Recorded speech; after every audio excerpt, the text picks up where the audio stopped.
Hello नमस्कार दोस्तों, मैं अपनी क्लास इंद्रधौरा से संजय। तो आज हम बात करेंगे वर्तमान में खबरों में छाई हुई एक खबर जिसे हम वन नेशन वन इलेक्शन के नाम से जान रहे हैं। यह one nation one election scheme क्या है, सरकार द्वारा यह क्यों लाई गई, इसके पीछे सरकार के क्या उद्देश्य हैं, क्या इसका विपक्ष पर प्रभाव पड़ेगा, क्या इसका भारतीय राजनीति पर प्रभाव पड़ेगा और क्या इसका हमारी आर्थिक या देखेंगे भौगोलिक स्थिति पर कोई प्रभाव पड़ेगा। तो इन सब चीज़ों को जानने के लिए आइए जानते हैं मेरे साथ क्या है वन नेशन वन इलेक्शन, अर्थात क्या है एक राष्ट्र और एक चुनाव। एक राष्ट्र एक चुनाव को इंट्रोड्यूस करते हुए एक समिति का गठन किया गया है। इस समिति के अध्यक्ष रामनाथ कोविंद हैं, जो पूर्व राष्ट्रपति का पद संभाल चुके हैं। तो रामनाथ कोविंद जी इस समिति के क्या रहे हैं, अध्यक्ष रहे हैं। इस समिति का गठन वर्तमान सरकार द्वारा किया गया था, जिसका उद्देश्य देश में वन नेशन और वन इलेक्शन को प्रमोट करने के लिए या वन नेशन वन इलेक्शन को सभी देशों के नागरिक तक पहुंचाने के लिए तथा उनके मत और उनके रिव्यू लेने के लिए इस समिति का गठन किया गया। इस समिति के अध्यक्ष रामनाथ कोविंद हैं तथा इस समिति के अलावा भी भारत सरकार द्वारा या रामनाथ कोविंद के द्वारा अनेक समितियों का गठन किया गया, जिसमें लगभग 47 समितियां हैं। इन 47 समितियों में भी इसी मुद्दे पर चर्चा हुई है। इन 47 समितियों में लगभग 80% समितियों ने हाँ में और लगभग 20% समितियों ने ना में अपने मत प्रस्तुत किए हैं। अब इसी के साथ साथ इसके पक्ष में जो भारतीय सरकार में या जो भारत में गवर्नमेंट के तौर पर अपने आप को स्थापित किए हुई है, जिसे मोदी सरकार के नाम से जानते हैं, इस सरकार में उपस्थित 42 सहयोगी दलों ने भी इसके पक्ष में अपना मत रखा है, परंतु विपक्ष ने इस पर अपनी आपत्ति जताई है। तो आइए हम जानते हैं कि क्या वन नेशन वन इलेक्शन से देश को या हमारे राष्ट्र को फायदा है या फिर वन नेशन वन इलेक्शन हमारे देश में के लिए लाभकारी होगा या हानिकारक होगा। तो अब हम इन चीज़ों पर चर्चा करेंगे। तो आइए देखते हैं वन नेशन वन इलेक्शन। तो एक राष्ट्र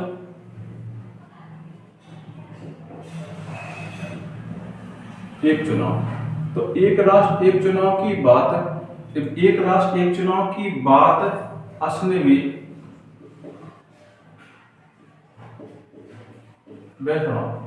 जो ऊर्जा मंत्री हैं, इनके द्वारा लोकसभा में प्रस्तुत की गई। इनके द्वारा लोकसभा में प्रस्तुत करने के दौरान इसे कैबिनेट द्वारा मंजूरी दे दी गई। कैबिनेट द्वारा मंजूरी मिलने के बाद इसे अब राज्यसभा में भेजा जाएगा। तो उन्होंने इसको या इस समिति के द्वारा जो रिपोर्ट दी गई, रिपोर्ट को आधार मानकर उन्होंने कुछ बातों को कहा है। जैसे उन्होंने कहा है कि भारत में इससे पहले भी एक राष्ट्र और एक इलेक्शन होते थे।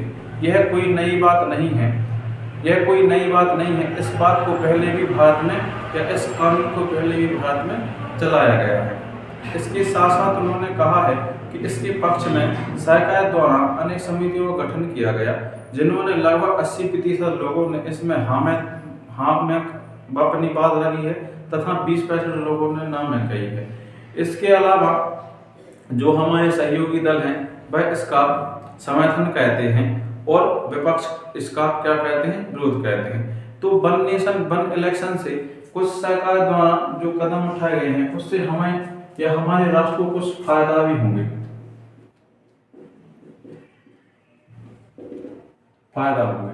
और इससे राजनीतिक स्तर पर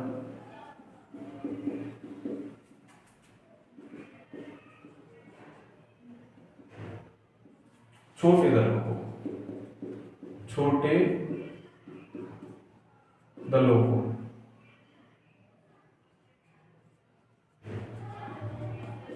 नुकसान होंगे।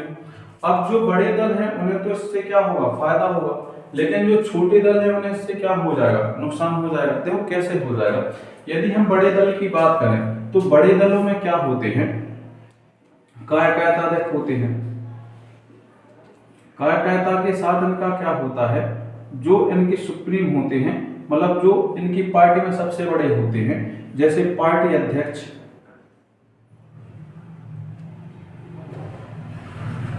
पार्टी अध्यक्ष के बाद इनके क्या होते हैं, उपाध्यक्ष। इनकी क्या होती है, जो लिस्ट होती है बड़ी पार्टियों की, जो पूरे देश में होती है। जब पूरे देश में इनकी लिस्ट होती है तो इनके कार्यकर्ता भी अधिक होते हैं। अगर यदि कार्यकर्ता देखें तो यदि हम पार्टी की बात करें तो पार्टी का निर्माण कैसे होता है, कार्यकर्ताओं से होता है। जब कार्यकर्ता अधिक हो जाएंगे तो पार्टी को क्या होगा, ज्यादा मुसीबतें देखने को या झेलने को नहीं मिलेंगी। अब यदि हम अपने देश की बात करें तो हमारे देश में अनेक छोटे राजनीतिक दल हैं जिन्हें हम क्षेत्रीय दल भी कह सकते हैं, क्षेत्रीय दल। अब जो राष्ट्र के, अब जो हमारी क्या है, जो बड़ी पार्टियां हैं, बड़ी पार्टियों में जैसे हम बात करें बीजेपी, कांग्रेस, तो ये तो हमारी विश्व की सबसे बड़ी पार्टी मानी जाती है, विश्व की सबसे बड़ी राजनीतिक पार्टी मानी जाती। अब यदि इसके कार्यकर्ताओं की बात करें तो इसके कार्यकर्ता हर राज्य में है, हर तहसील में है, हर जिले में है, हर गांव में है, हर कस्बे में, हर वार्ड में। लेकिन अगर हम क्षेत्रीय दलों की बात करें तो क्षेत्रीय दल एक विशेष जगह तक सीमित रह जाते हैं। अब यदि क्षेत्रीय दलों को अन्य किसी स्टेट में चुनाव लड़ना है तो इनके पास तो कार्यकर्ताओं की कमी है, तो ये क्या कहते हैं, अपने स्टेट से क्या कहते हैं, राजनेताओं को या प्रतिनिधियों को क्या कहते हैं, अपने यहाँ से चुनाव में क्या कहते हैं, भेज देते हैं। अब जो चुनाव में भेज देते हैं, यदि हम इनकी बात करें तो इनमें क्या है, जो कार्यकर्ता है इनकी संख्या देखें। अब इनका जो पार्टी का शीर्ष नेतृत्व है, जे चुनाव रैलियों में जाए या ना जाए उससे फर्क पड़ता है।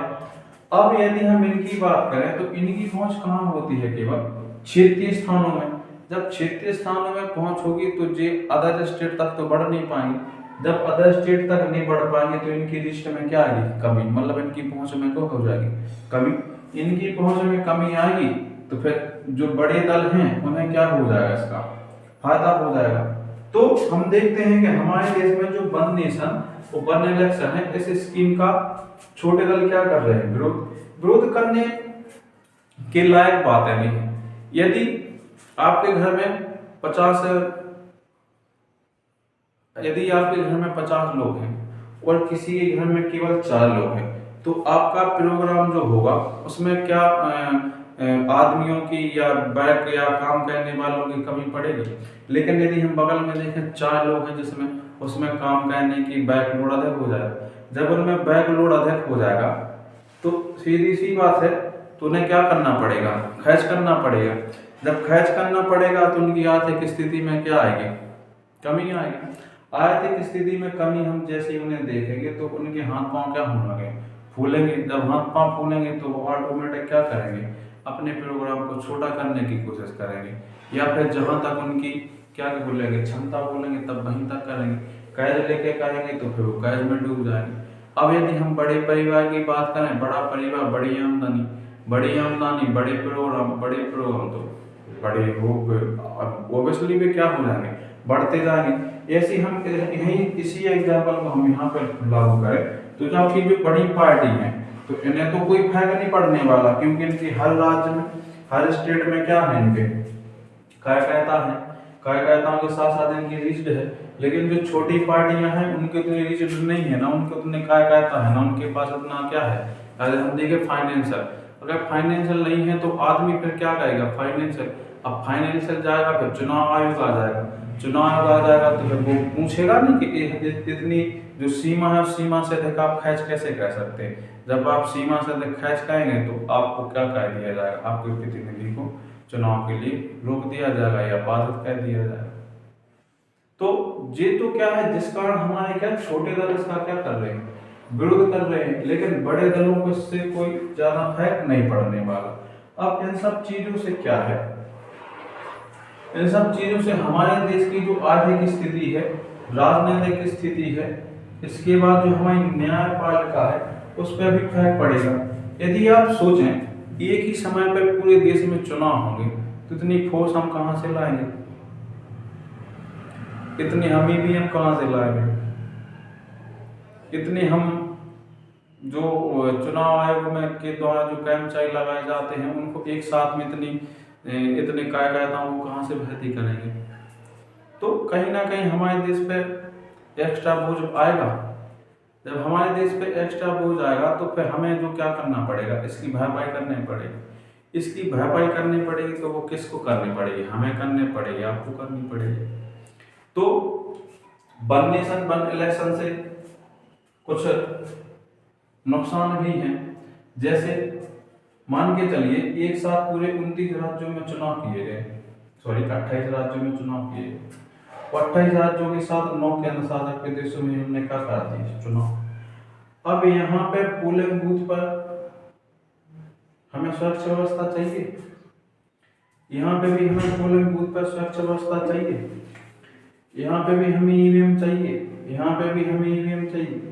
इसके बाद यहाँ पे चुनाव आयोग के अधिकारी को चाहिए। तो इतने अधिकारी, इतनी पुलिस व्यवस्था, इतने प्रशासन, उतने चुनाव आयोग के द्वारा ईवीएम कहाँ से इकट्ठी की जाएगी, कहाँ से लाई जाएगी इतनी भारी मात्रा में। अब ये हमारे देश पे एक्स्ट्रा बोझ बढ़ेगा या नहीं बढ़ेगा, हमारे देश को मतलब हमें या आपको इसके लिए एक्स्ट्रा टैक्स भरना पड़ेगा कि नहीं भरना पड़ेगा, भरना पड़ेगा, ऑब्वियसली भरना पड़ेगा। अब इस चीज को हम देखते हैं, इस चीज को देखने के बाद हमें एक दो चीजें और समझ में आती है। हमने एक साथ चुनाव करा लिए, एक साथ हमने चुनाव कराने के बाद एक साथ हमने परिणाम घोषित कर दिए। अब एक साथ हमने सरकारें चलाई, अब सरकार चला रहे हैं, अब इसके बीच में हमें उपचुनाव कराने पड़े। ऐसी स्थिति में क्या किया जाएगा। तो ऐसी स्थिति में अजनबी वैष्णव जी बोल रहे हैं कि हम क्या करेंगे, उपचुनाव कराएंगे। यदि वो 2 साल के बाद उपचुनाव होगा तो उसका कार्यकाल केवल कितना होगा, 3 साल का। यदि वो 4 साल तक के दूसरा प्रतिनिधि अपना कार्य कर चुका है, यदि 1 साल रहेगी तो उसका कार्यकाल केवल कितने का होगा, 1 साल का होगा। तो इस प्रकार वो बोल रहे हैं कि 2028 तक क्या करेंगे, संपूर्ण देश में जो अपनी ये one nation one election policy है इसे हम क्या कर देंगे, लागू कर देंगे। ठीक है, लागू हो गई। अब लागू होने के बाद हम देखेंगे कि चुनाव हमें कहाँ से कराना है, केंद्र से, और केंद्र से हमें कहाँ तक आना है, बाढ़ तक। अब केंद्र से बाढ़ तक आते आते हम देखेंगे कि केंद्र से बाढ़ तक आते आते कितनी चुनाव प्रक्रियाओं से हमें गुजरना पड़ता है। तो आइए हम देखते हैं कि केंद्र से बाढ़ तक आते आते कितनी चुनाव प्रक्रिया से गुजरेंगे।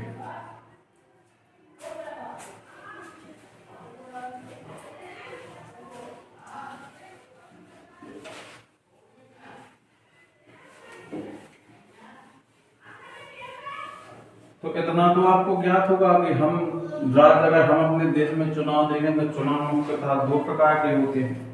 एक होते हैं आपके आम चुनाव, एक होते हैं आपके राजकीय चुनाव। आम चुनाव की बात करें तो आम चुनाव इसे हम संसद का चुनाव के नाम से जानते हैं, और राज्य चुनाव या हम इसे किसी विधानसभा के नाम से जानते हैं, विधानसभा का चुनाव। तो आम चुनाव और राज्य चुनाव। अब आम चुनाव में हम देखें तो आम चुनाव होते हैं आपके 2 तरीके से।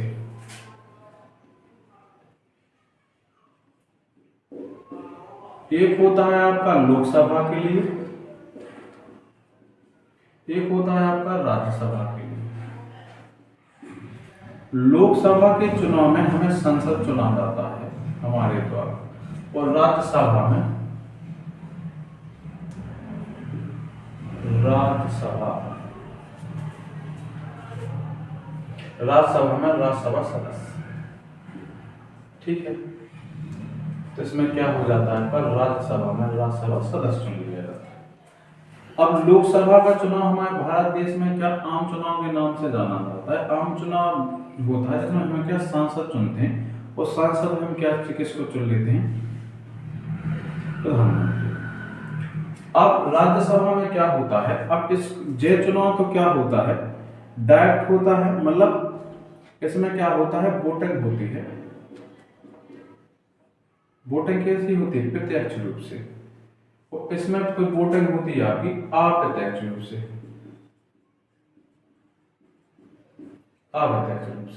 अप्रत्यक्ष रूप से वोटिंग का मतलब होता है इसमें हमारे द्वारा चुने हुए प्रतिनिधि अपनी पार्टी से अन्य प्रतिनिधि को चुनकर कहां भेज देते हैं, राज्यसभा में। और लोकसभा के चुनाव में क्या होता है, हमारे द्वारा चुना हुआ प्रतिनिधि हमारे द्वारा मतलब हमारी वोटिंग के बाद एक प्रतिनिधि चुना जाता है, जैसे हम सांसद कहते हैं। ये क्या होता है, हमारा प्रतिनिधि के रूप में कहाँ पहुंचता है, संसद। संसद में पहुंचने के बाद ये हमारे मुद्दों को उठाता है और हमारे क्षेत्र की स्थिति को बताता है। इसी में से किसे चुन लिया जाता है, प्रधानमंत्री को। तो प्रधानमंत्री भी का है, एक सांसद है।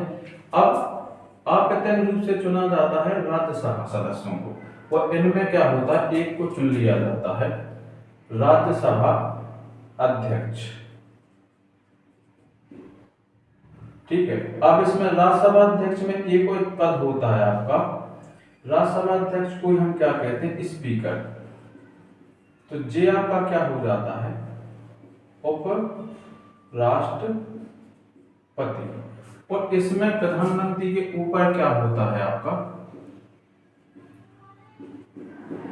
राष्ट्रपति। तो इस चुनाव प्रक्रिया के बारे में अश्वनी वैष्णव जी द्वारा कहा गया कि इसे हम क्या करेंगे, एक चरण में हम क्या करेंगे, संपूर्ण देश में जो हमारे क्या है सांसदों का चुनाव या आम चुनाव करा देंगे। तो ये तो संपूर्ण देश में होता ही है, इसमें तो कोई बदलाव की गुंजाइश ही नहीं है, क्योंकि ये तो पहले से होता आ रहा है। अब बात क्या आ जाएगी आपकी, राज्य चुनाव मतलब विधानसभा। तो इनके द्वारा कहा जा रहा है कि हमारे देश में जितने भी स्टेट है इन स्टेटों पे क्या किया जाएगा, एक साथ चुनाव कर लिया जाएगा। एक साथ चुनाव करने की प्रक्रिया से क्या होगा, इनके द्वारा बोला जा रहा है कि समय की बचत होगी तो हमारा देश उन्नति करेगा। ठीक है, देखते हैं। माना एक साथ में 28 राज्यों के चुनाव कराए गए, एक साथ में 28 राज्यों के चुनाव कराए गए। 28 राज्यों के चुनाव के लिए हमें 28 राज्यों में एक साथ क्या चाहिए, पुलिस फोर्स चाहिए, एक साथ चुनाव अधिकारी चाहिए, एक साथ ईवीएम चाहिए, एक साथ हमें इतना बजट भी चाहिए कि जो चुनाव हो जाए। अब इन सब का हमें क्या चाहिए, खर्च भी चाहिए। एक साथ में इतना सब होने के बाद ये सब हो जाएगा, फिर हमें एक साथ में इनके क्या परिणाम चाहिए। एक साथ में हमें सीएम भी चुनना है, एक साथ में हमें विपक्षी नेता भी चुनना है, विपक्षी नेता। ठीक है, चुन लिया गया एक साथ में। अब इन सब को चुनने के बाद इसमें क्या गारंटी है कि उपचुनाव नहीं होंगे। इन सब प्रक्रियाओं को कर लिया है मान लीजिए, तो इसमें क्या गारंटी है उपचुनाव नहीं होंगे। जब उपचुनाव होंगे तो फिर दोबारा चुनाव होगा, लेकिन पॉलिसी तो क्या है कि वन नेशन वन इलेक्शन। फिर ये पॉलिसी काम करेगी कैसे, इसमें तो दोबारा चुनाव की आवश्यकता पड़ी जाएगी। 28 राज्य हैं, 28 राज्यों में अगर मध्य प्रदेश की बात करें 230 विधानसभा सीट है। 230 विधानसभा सीटों में ऐसा नहीं होगा कि कम से कम 2 या 3 सीटों पे उपचुनाव ना हो। ऐसा हो सकता है क्या, नहीं होगा। तो उपचुनाव हो जाएंगे। अब उपचुनाव हो जाएंगे तो वन नेशन और वन इलेक्शन कैसे काम करेगा। अब मान लीजिए हो गया। अब इसके बाद जो सरकारी नीतियां हैं उन्हें लागू करने के लिए एक साथ संपूर्ण देश की विधानसभाओं में बजट कैसे पारित होगा। ठीक है, मान लीजिए एक साथ बजट भी पारित हो गई, एक साथ इतना खर्च करेंगे कैसे, हो आएगा कहां से, इस पर भी विचार करना पड़ेगा। तो कहीं ना कहीं यदि हम निष्कर्ष पे पहुंचे तो हमें एक ही चीज देखने को मिलती है कि जो हमारे लोकल या क्षेत्रीय पार्टियां हैं वो घुटनों पे आ जाएंगी।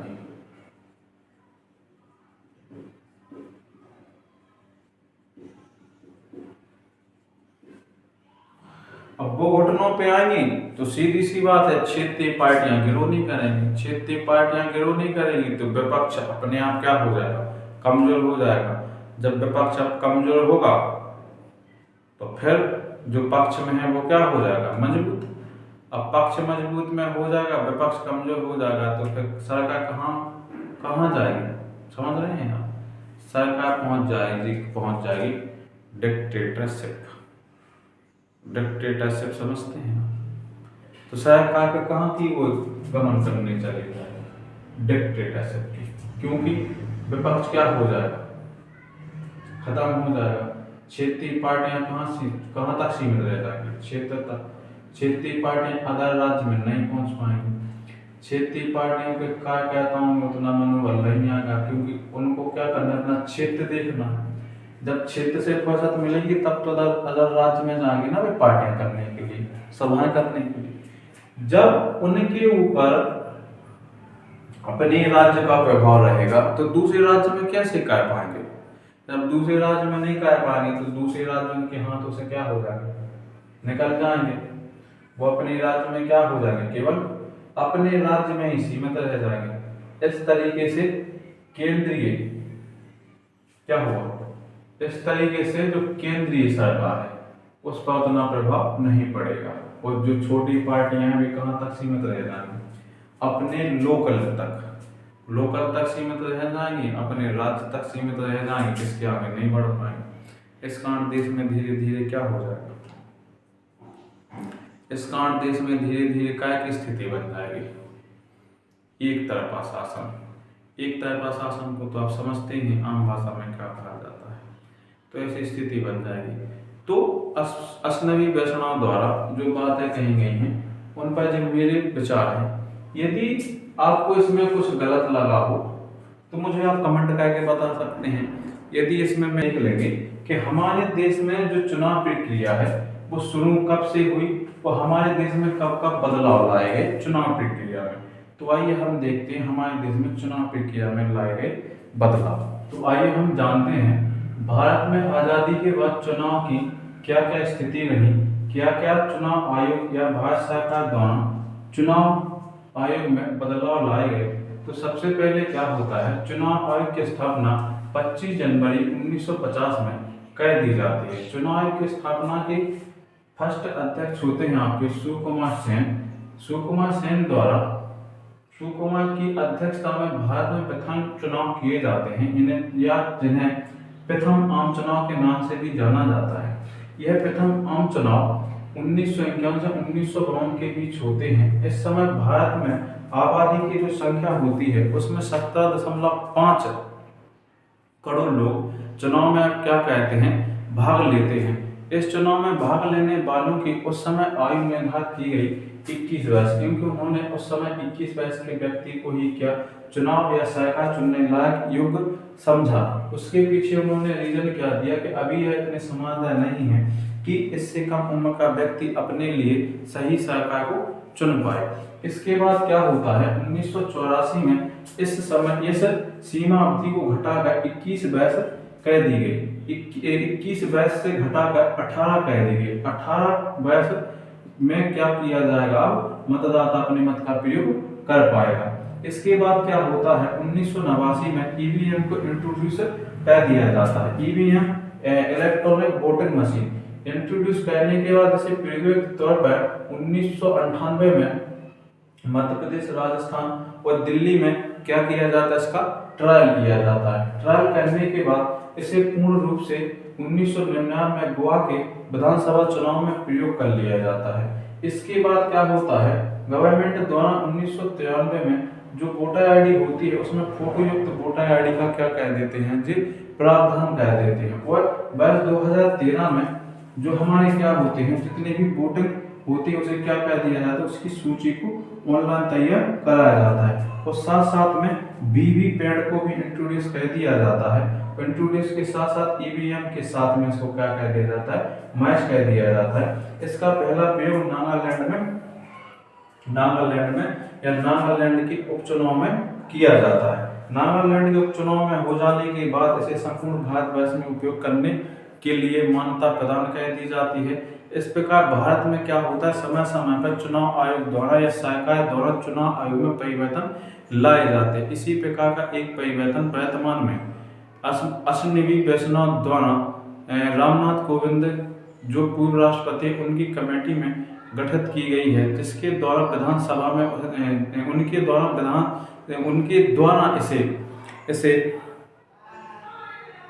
उनके द्वारा इसे संसद में पेश किया गया तथा कैबिनेट के द्वारा इसे मंजूरी दे दी गई। अब इसे आगे बढ़ाया जा रहा है। देखते हैं अब क्या होता है आगे।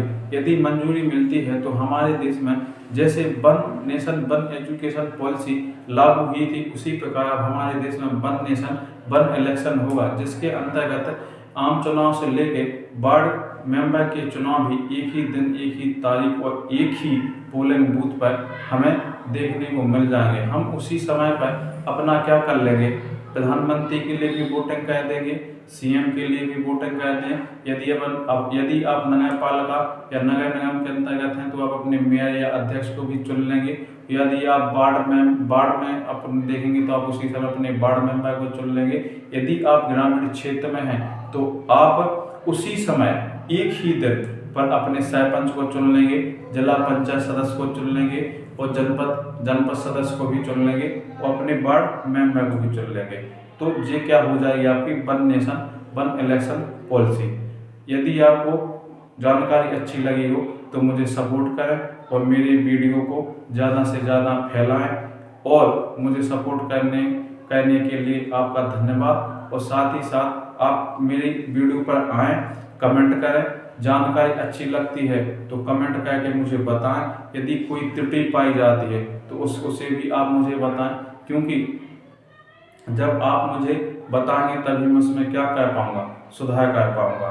तो आशा करता हूं कि आपको जानकारी पसंद आई होगी। धन्यवाद। जय हिंद, जय भारत।